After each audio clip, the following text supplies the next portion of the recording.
Hello everyone, my name is Rachel. Welcome back to my channel. Today we are doing a get ready with me style recent reads video. So I will be talking about all the books that I have read so far in January while I do my makeup. Basically, I'm getting ready to film some sit down videos in my guest bedroom, which is where I usually film my sit down videos. So as you can see, I curled some pieces of my hair and I pinned them up while they're cooling so that they're still really curly by the time I'm ready to film. And I am in the process of doing my makeup. So I am very excited about today's makeup look that I have planned. I am very inspired by this Cosmos palette by Anastasia Beverly Hills. This is a new-ish palette from them, and I recently splurged and picked one up for myself. I have been a huge fan of their brand and their eyeshadow palettes for a while. I mean, just look at these colors. Oh my God. There's so many duochromes in here. I am absolutely obsessed. I am feeling very inspired by this blue over here, and then there's a couple of like dark blues over here. So this is definitely going to be a trust the process kind of get ready with me look. This is not going to be me on autopilot because I really got to think about my blending and how I want this look to come together. Also, please excuse the pile of laundry over there. I promise that it's all clean. I just have to get around to folding it and putting it away. So without further ado, let's get into this. I have already done my base. I've done my foundation, my concealer, my eyeshadow base, and then I filled in my eyebrows a little bit. I am gonna quickly talk about Saga Volume 5 before I actually start doing my makeup, just because I don't have much to say about this. This is an epic science fiction comic book series with a really prominent romantic subplot. And this is volume 5 of, I believe there are 10 volumes out now. I believe volume 10 recently came out because for a while this series was on hiatus and then volume 10 finally came out. But volume 5 was just as amazing as the previous volumes of this series. I am just obsessed with like this art style. I am obsessed with the story. I can never predict the direction that the plot is going to go in when I pick up one of these volumes. It's so well done, and I totally understand why this series is as popular as it is. So next we are going to get started on this eyeshadow look. I think what I'm gonna do, I'm planning on doing a cut crease today, which you'll see what I mean in a little bit if you don't know what that means. But I think I'm just going to build up my crease with like these shades. So next I want to talk about Diamond Fire by Ilona Andrews. This is book like 3.5 in their Hidden Legacy series, which is just a phenomenal urban fantasy romance series. This takes place in Houston, but it takes place in like a parallel universe where magic exists, and there are these houses of families that all have different magic abilities, basically. This is the novella that is bridging the gap between the first 3 books of the trilogy, which centered around Nevada and Connor, and then the second trilogy is going to center around Alessandro and Catalina. And so this is just centering around Connor and Nevada's wedding, and Catalina is the main character, I would say, of this novella, and we just meet a lot of Connor's side of the family. The catalyst for this plot is that like this family diadem of Connor's goes missing, and so Catalina is tasked with finding it before the wedding so Nevada can wear it. I definitely don't think that this is the most necessary thing to read. It definitely has nothing to do with the grand scheme of things in this series, but it is just really fun to see Nevada's family and Connor's family coming together, and Catalina being the main character because she's going to be the main character in the next few books of the series. So I gave this 4 stars. The first time I read it, I gave it 4 stars. Upon reread, it was definitely a fun time. Oh man, I have forgotten how hard it is to do my makeup while also talking about books. Okay, the next book I want to bring up is Devil's Daughter by Lisa Kleypas. This is book, I think, 5 in her Ravenel's series. And so this book is definitely a crossover between the Ravenels and the Wallflowers. I mean, a few of the books in the series definitely connect with the Wallflowers series, but this one connects the most because Phoebe, our heroine, is the daughter of Sebastian and Evie, who are the hero and heroine from Devil in Winter, which is book 3 in the Wallflower series. And Evie and Sebastian are featured quite a bit in this book. They're featured quite a bit in Devil in Spring as well, because that's the hero of that book is their son, but they're featured a lot in this book too. And it's really, really fun to see, especially Sebastian as a father and as the Duke.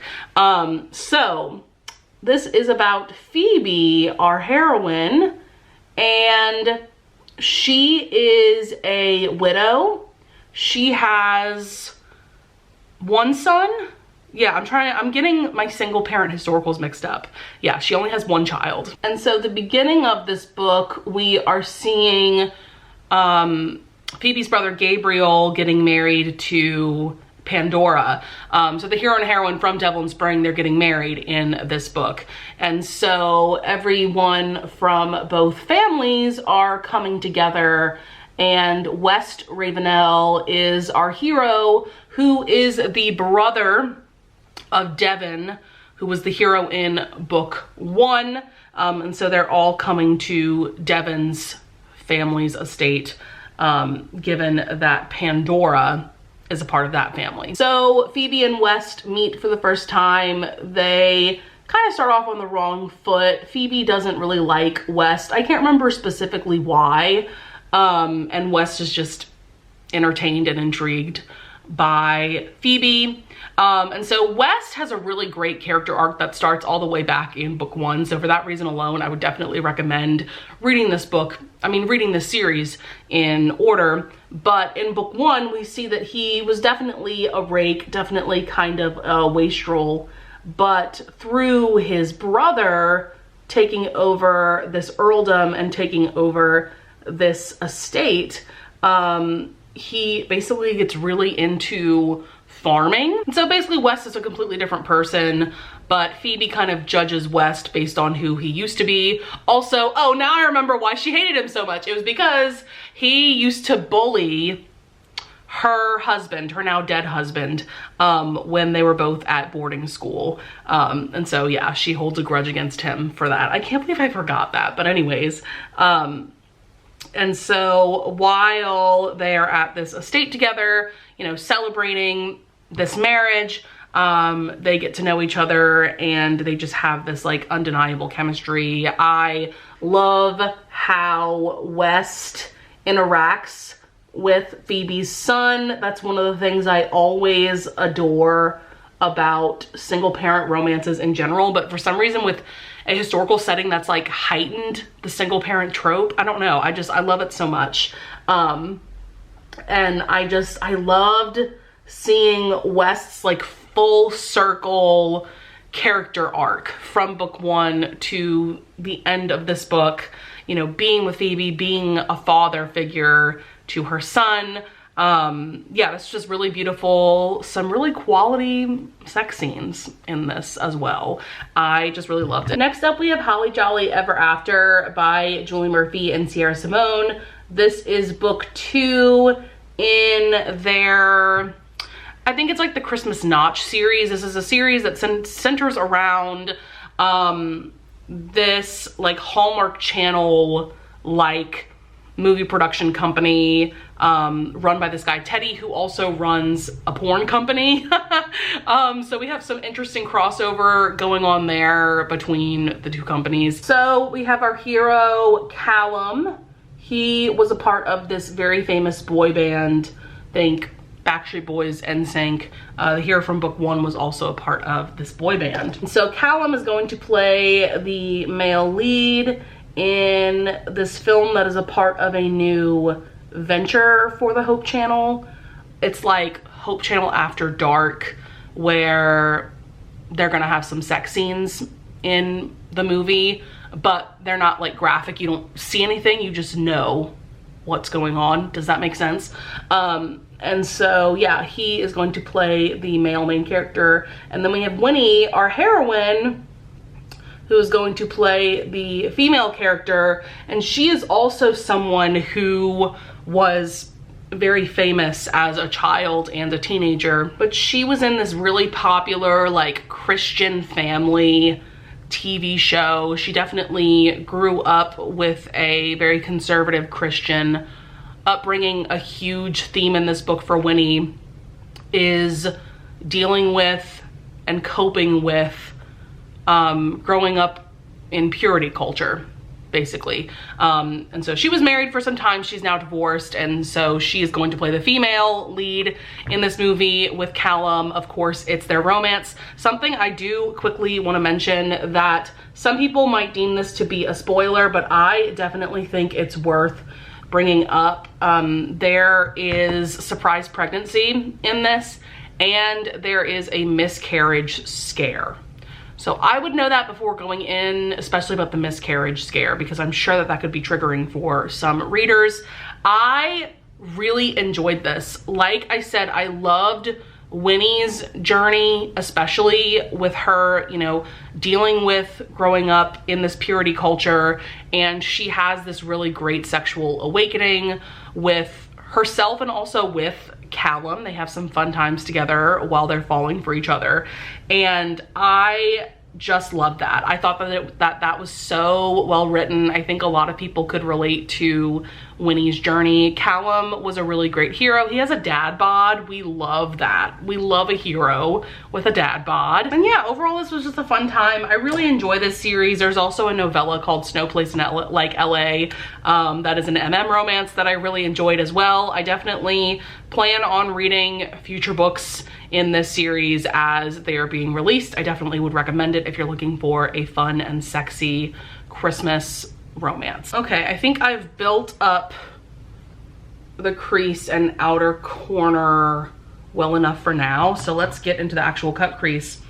And while we're actually getting into the cut crease, we're going to be talking about Secrets and Masks by Emerald Slytherin. Oh man, this is a very, very, very long Dramione fanfic that definitely has slight vibes of Manacled by Senlin Yu. If you have read that fanfic, I feel like a lot of us have read that fan fiction at this point. Like, that's like the most iconic Dramione fiction or fanfic out there. Also, this is going to be very difficult for me to talk about this book while I'm trying to do my cut crease. Let me just kind of talk you guys through what I'm doing. Basically, I'm grabbing my concealer. I am putting a bit of it right there, kind of along my lash line. And because I have hooded eyes, this is actually going to be a bit easier for me. The easiest way to kind of start a cut crease is to put some concealer, like I said, right there. And then you look up, and then hopefully, yes, there is a little bit of a mark now where I need to carve out the cut crease. Okay, so we're gonna start doing that. I just have a concealer brush. You definitely wanna use a brush that you can work with liquids or creams. Okay, so while I'm filling this in, let's talk about Secrets and Masks. Okay, how do I even start this review? I heard about this fan fiction from McKay from Oh Hey It's McKay. She was just raving and raving about this fanfic, but she also told me that this has a non-traditional happily ever after. So I went into this definitely prepared for that, and I would highly recommend that you all go into this prepared for that as well. Definitely check the trigger and content warnings for sure. Yeah, it's dark for sure. And this one, like I said, it has some similar vibes to Manacled, and that's mainly because the author Emerald Slytherin was inspired by Manacled to write this fan fiction, they write in their author's note at the very beginning of the fan fiction, I believe, that they were especially inspired by Senlin Yu's depiction of Hermione's memories in Manacled, and we definitely see that inspiration in the beginning. And like I said, this is a very long fan fiction. It's like over 400,000 words. I think it's longer than Manacled, but there is an audiobook of this on Spotify, and that definitely helped me get through this. It definitely would have taken me a lot longer to read had I not had the audiobook, but it also took me a while to read because I was definitely taking my time with this. I wasn't trying to read this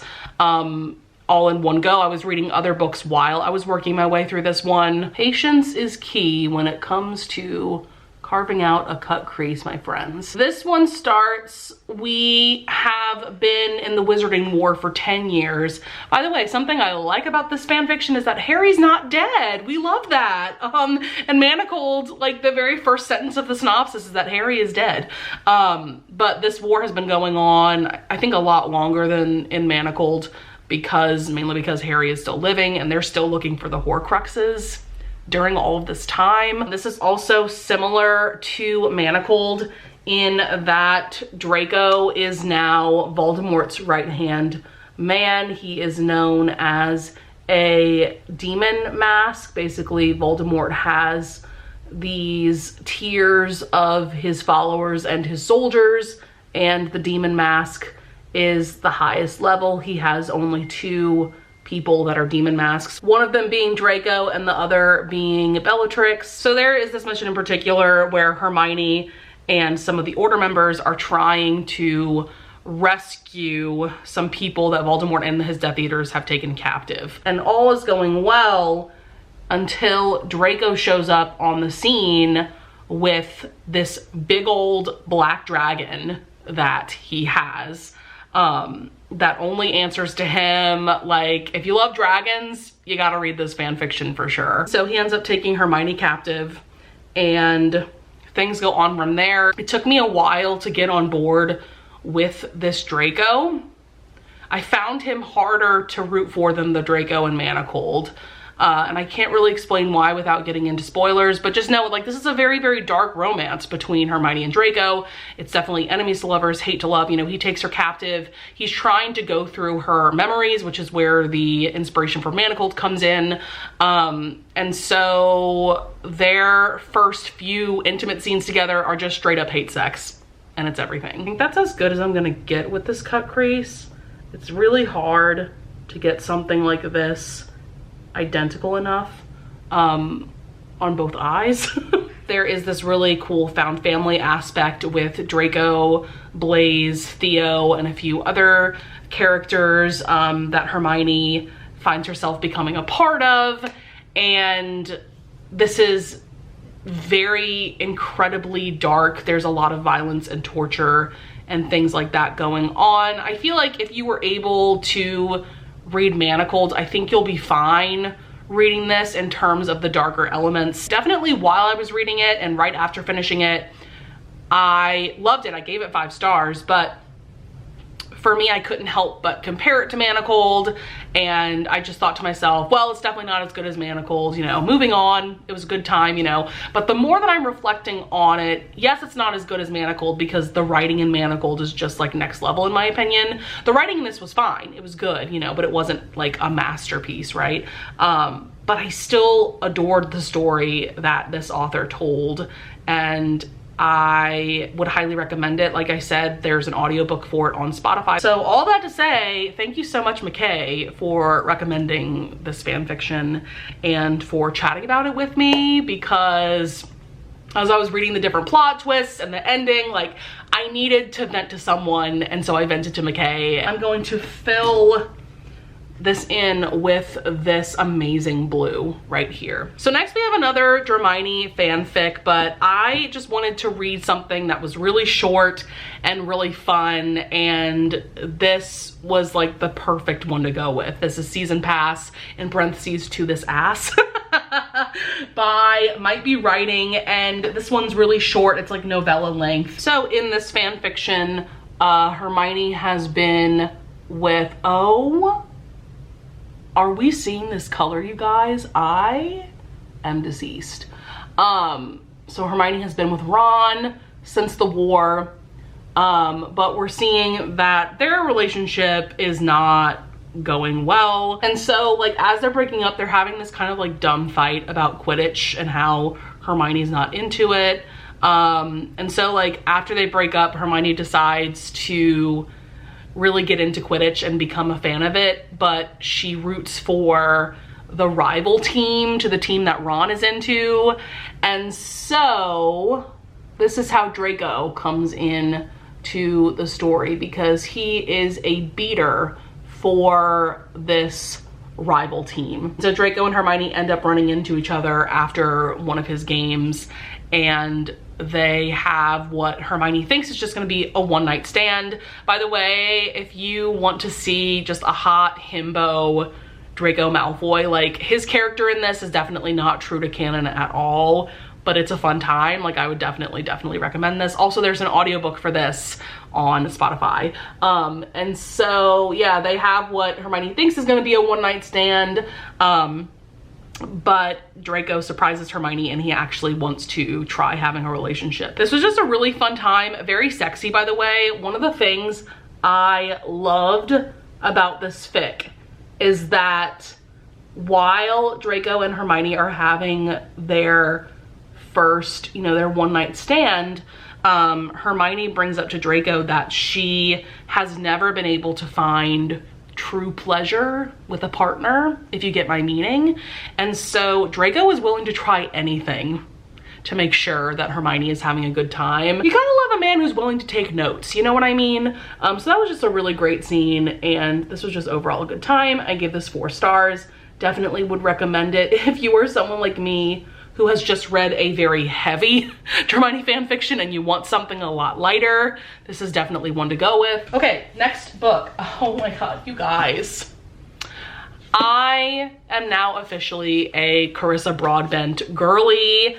I read Daughter of No Worlds a few days ago. This is book 1 in her War of Lost Hearts trilogy. I would say that this leans more towards high fantasy with a romance, but the fantasy elements in this world are so insane and so important to the story that I would say the romance kind of has to take a little bit of a backseat to it. But yeah, like I'm not quite sure how I would how I would categorize this, but definitely know that the romance is very important. And oh my God, I've only read 1 book by this author and I am now obsessed. I am blown away. She gives me the same kind of feeling I get when I read a Sarah J. Maas book. Oh my God, this was so good. So we have our main character, Tasana. She is a slave. By the way, there's aspects of this book that definitely give me Throne of Glass vibes, like vibes of specific books of that series. So if you're a huge fan of the Throne of Glass series like I am, I think that you'll really enjoy this series as well. But Tasana is a slave. And so she's trying to buy her freedom from her owner, but it goes drastically wrong. Her owner ends up being dead. She murders him accidentally. And so she is now on the run. Her goal is to get to this organization known as the Orders. And she wants to join the organization. But in order to do so, she finds out that she is going to have to train with someone, with a mentor. And so she gets paired up with Maxentarius Farleone. You know, we've got some very interesting names going on in, in this series for sure. And so he's definitely a very reluctant mentor. So in that way, this reminds me of Heir of Fire, how Rowan has to help Aelin come into her powers. And so what ensues is just a really beautiful and amazing friends to lovers romance between Max and Tasana. There is this war that is brewing, because of course there is, it's a fantasy series.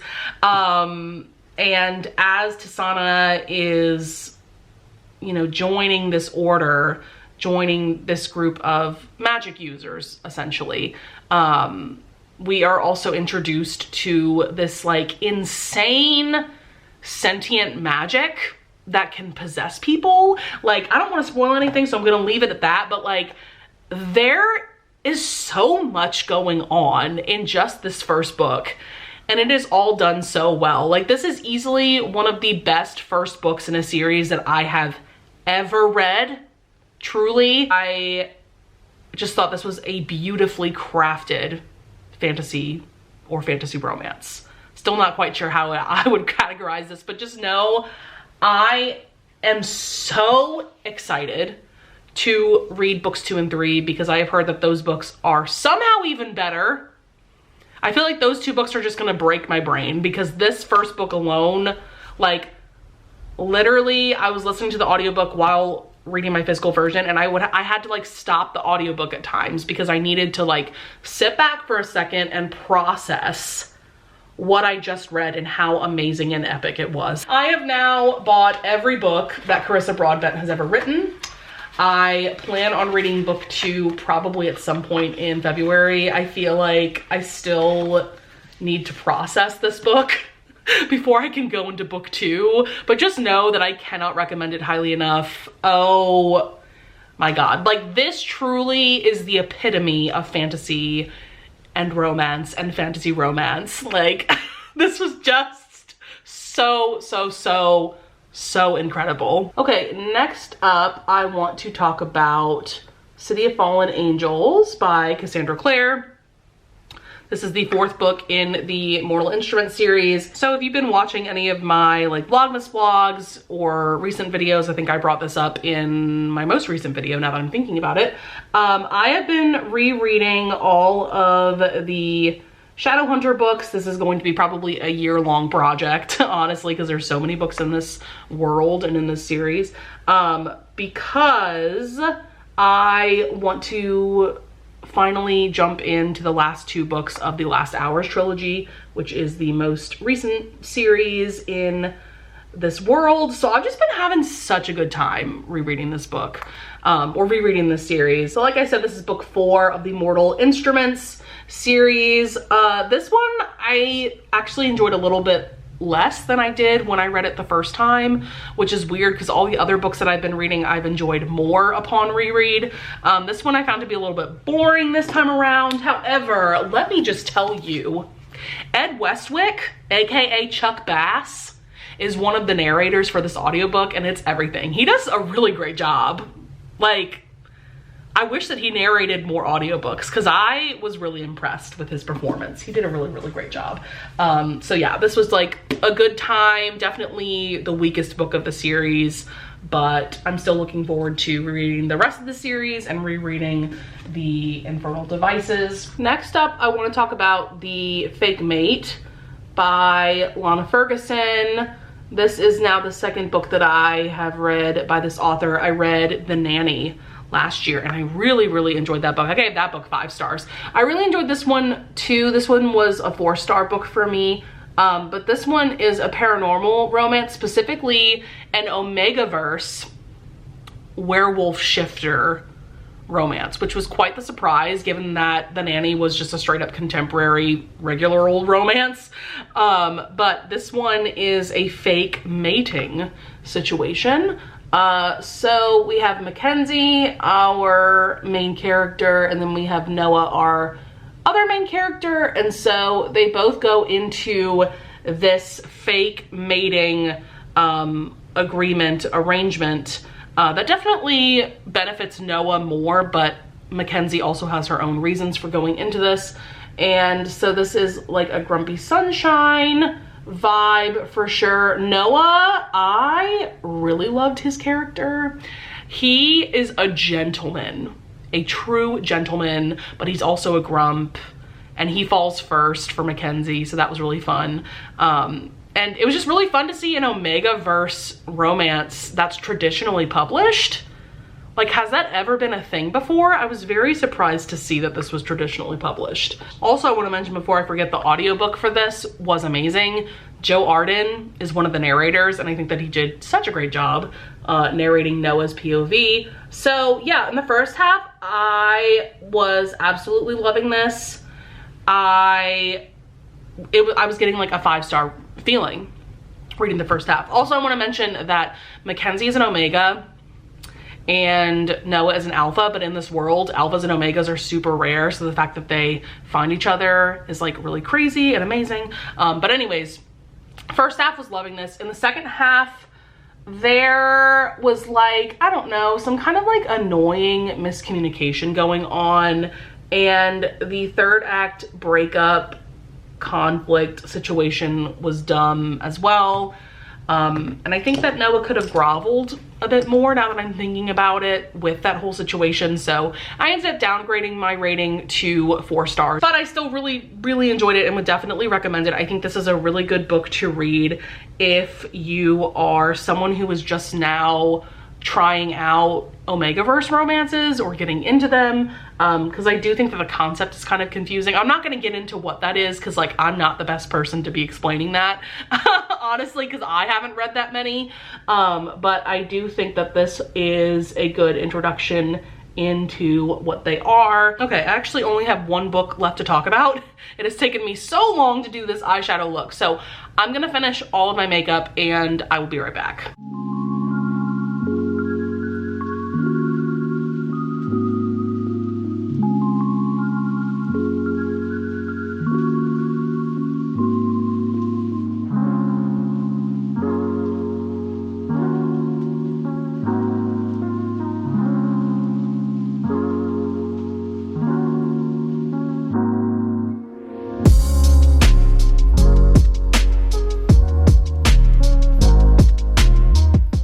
Makeup is done. I'm very happy with how this came out. I still have to like style my hair for my sit down videos, but I'll do that off camera. Very happy with how this turned out, even though it took me a very long time. But to be very fair to myself, I have not done a cut crease look like this in years, like straight up years. So very happy with that. One last book to talk about. We have Carrie Soto is Back by Taylor Jenkins Reid. This is a book that has been on my radar ever since it came out. I believe this came out in 2022. But I don't know, I just kept putting it off because it centers around tennis, it centers around a sport. I don't care about sports, but I do care about Taylor Jenkins Reid's books. And I don't know, I had heard some kind of mixed reviews since this came out. So yeah, I just kept putting it off, but I saw some people mention this in their favorite books that they read in 2023 videos. So I decided that it was finally time to pick this up, and I'm so glad that I did. Guys, this book was so good. I gave this 5 stars. This is about Carrie Soto, who at one point was the best women's tennis player in the world. This is a historical fiction. So this takes place in the same world as The Seven Husbands of Evelyn Hugo and Daisy Jones and the Six, in case you have or haven't read those books. But Carrie ends up retiring when she's like 30, 31, something like that, which seems to be a pretty normal age to retire in a sport like this that is just very hard on your body, especially your knees and your ankles. But she decides when she's 37 that she wants to make a comeback, and she wants to try to win another, what they call a slam. So that's like the US Open. There's one in France, there's one in Melbourne, and there's a 4th one. Wimbledon is one of them. And so that's what she sets out to do, even though she is way beyond the age of retirement at this point. And so we get to see Carrie's life from when she was very young and when she starts training with her father to be a tennis player. And one of the things I loved about this book, by the way, is the relationship with her father. Yeah, I just think that they have a very special relationship, and it was just really cool to read about. What's crazy about this book is that, one, Taylor Jenkins Reid got me to care about tennis.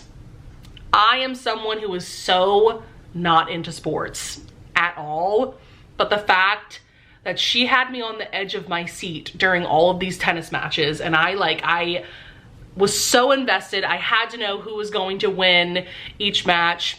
And also the fact that I found myself rooting so much for Carrie when she's so not a likable character. She's very flawed. She comes off as very arrogant. And you know what? She knows her worth. She is a woman who knows her talent, and she's not afraid to let the world know, you know? So she's not the most likable character to root for, but I love the way that Taylor Jenkins Reid wrote her character. There's also a romance in this with another tennis player, and I loved it so much. Like, finally we got a romance with a happily ever after from Taylor Jenkins Reid. I loved reading about Carrie's journey. This is a woman who has been striving for perfection in her field since she was a teenager. And seeing her grow so much from being this very extreme perfectionist when it comes to her tennis playing, and by the end, she really does grow a lot.